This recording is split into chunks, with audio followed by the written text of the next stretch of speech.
Orang harus paham ini. Assalamualaikum warahmatullahi wabarakatuh. Warganet yang berbahagia, kita bersyukur hidup di Indonesia sebagai negara yang merdeka, sebagai tanah air kita. Mari cintai tanah air kita ini agar kita bisa melaksanakan perintah Allah dengan sebaik-baiknya. Dengan tingkat kepuasan yang akan sampai 82,2%, banyak yang meyakini, analis politik satu suara mengatakan bahwa Jokowi adalah Kingmaker 2024. Litbang Kompas merilis hasil survei. Berbeda dengan hasil survei sebelumnya, kali ini elektabilitas Prabowo Subianto lebih tinggi dari Ganjar Pranowo dan Anies Baswedan. Hasil survei Litbang Kompas periode 29 April hingga 10 Mei 2023 menunjukkan Prabowo Subianto mendapat perolehan 24,5% suara. Kemudian Ganjar Pranowo dengan 22,8% dan Anies Baswedan mendapat 13,6%. Peneliti Litbang Kompas Toto Suryaningtyas menjelaskan, kegagalan Indonesia menjadi tuan rumah Piala Dunia U20 menjadi salah satu faktor yang membuat elektabilitas Prabowo berada di peringkat pertama. Hal ini imbas kekecewaan responden terhadap pernyataan Ganjar terkait Piala Dunia U20 yang membuat pendukung Gubernur Jawa Tengah itu beralih ke Prabowo. Selain itu, adanya dukungan atau endorsement dari Presiden Joko Widodo juga membuat elektabilitas Prabowo berada di atas Ganjar Pranowo dan Anies Baswedan. Pernyataan itu disampaikan Direktur Eksekutif Indikator Politik Indonesia, Burhanuddin Muhtadi. Dalam survei tersebut, elektabilitas Prabowo sejak Maret 2023 mengalami rebound. Padahal, pada Februari 2023, Prabowo menduduki peringkat ketiga dalam survei Capres dan survei terbaru Menteri Pertahanan mendapat peringkat pertama. Burhanuddin menilai, efek dukungan Presiden Jokowi yang tak hanya ke Ganjar membuat elektabilitas Prabowo ikut meningkat. Sebagai informasi, survei Litbang Kompas dilakukan dengan wawancara tatap muka kepada 1.200 responden yang dipilih secara acak menggunakan metode pencuplikan sistematis bertingkat di 38 provinsi Indonesia. Adapun tingkat kepercayaan survei tersebut sebesar 95% dengan margin of error kurang lebih 2,83%. Hari ini jangan sampai ada pengaturan siapa yang boleh maju dan siapa yang tidak boleh maju. Karena itu bukan diatur oleh pemerintah, itu diatur oleh partai-partai politik atas aspirasi rakyat. Bila rakyat menginginkan si A menjadi calon, izinkan negara ini memberikan kesempatan kepada mereka untuk memperjuangkan. Bukan malah negara menghentikan, bukan malah negara melarang.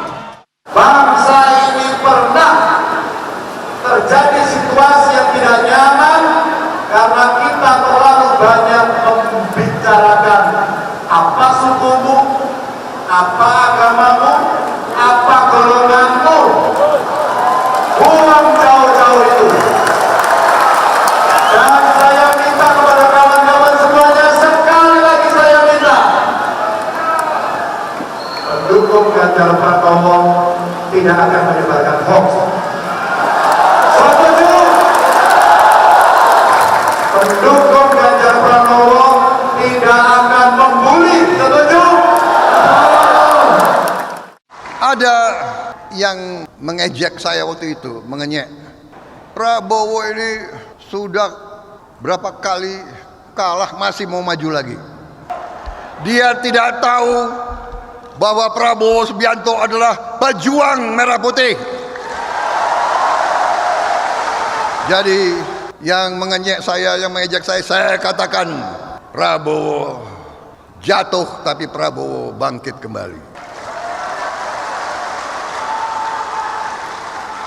Karena tidak ada kata menyerah di dalam hati seorang pejuang. Menang kalah biasa. Jangankan menang kalah, mati dalam pertempuran, kita siap.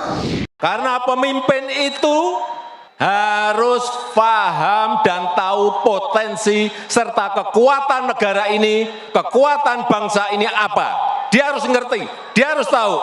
Dan Pemimpin itu harus tahu dan paham bagaimana memajukan negara ini, dari sisi mana, dan mampu memanfaatkan peluang yang ada. Bukan rutinitas, bukan hanya duduk di istana dan rutinitas, bukan hanya duduk di istana dan tanda tangan, bukan itu. Dia harus tahu bagaimana membangun sebuah strategi negara, strategi ekonomi, strategi politik yang harus ada semuanya. Karena kita berhadapan dengan negara-negara lain, karena kita bersaing dengan negara-negara lain, kita berkompetisi dengan negara-negara lain.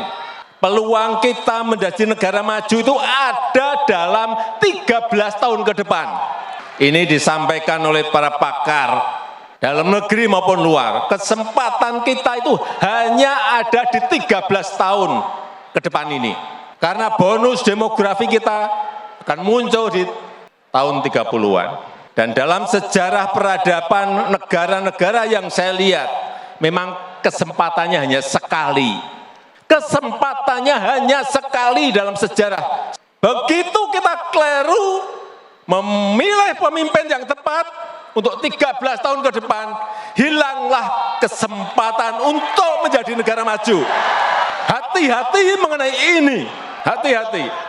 Tapi kan sekarang Sandiaga Uno rencananya akan bergabung dengan P3 karena sudah keluar dari Gerindra begitu ya. Apakah dengan masuknya Sandi ini secara otomatis akan menyandingkan sebagai cawapresnya Ganjar, mengingat elektabilitas Sandi juga selalu masuk dalam 3 besar berbagai lembaga survei? Ya tentu itu akan menjadi pertimbangan nanti. Tapi kan itu tadi perlu pendalaman-pendalaman. Sama-sama sebagai partai politik yang ya dimarginalkan oleh Orde Baru. Dan kemudian ketika pada masa reformasi, Bu Mega dan Pak Hamzahas yang pada saat itu diusung oleh PDI Perjuangan sebagai calon presiden dan calon wakil presiden, secara historis itu kami chemistry-nya sama gitu loh, tidak ada hal baru, artinya pernah bekerja sama, bukan lagi sekadar sahabat baru yang baru melakukan penjajakan kerjasama. Nah artinya tentu itu juga menjadi bahan pertimbangan-pertimbangan. Semoga Allah senantiasa menuntun kita di jalan yang diridhoinya. Aku qouli hadza, astaghfirullah li wa lakum. Wassalamualaikum warahmatullahi wabarakatuh. Terima kasih.